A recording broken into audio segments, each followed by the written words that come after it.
qua lâu gam qua mà cùng chân na dia chúng ta nói hình lời chung lời sự mấy bằng đi asa cái điều qua lâu khiến yêu thương thu cả giá trị cái kinh nghiệm là số xe vẫn thăng dỗ lại mang tay sung bây giờ vậy nó thun cả chỗ đến ra đi em bơi tao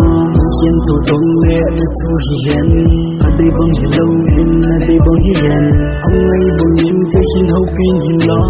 ở tiếp đồ lung xếp anh ở đây tao xếp đi chân na cứ coi nó lái lệ mà sang lại nung ghé rồi ai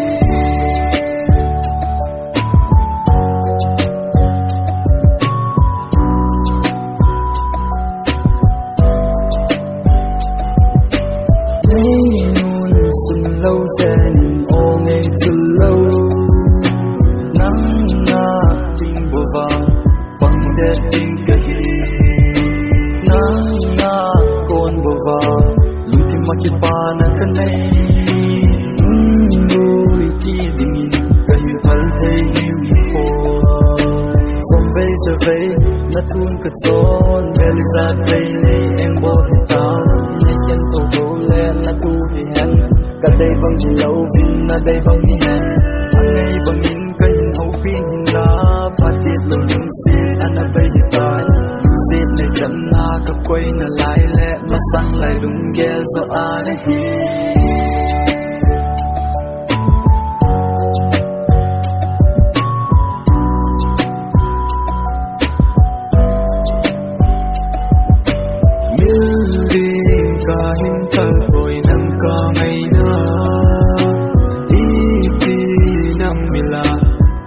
đang cần đèn đèn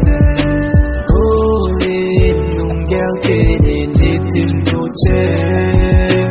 bây giờ vai bằng tham đen duy guitar sống bây giờ về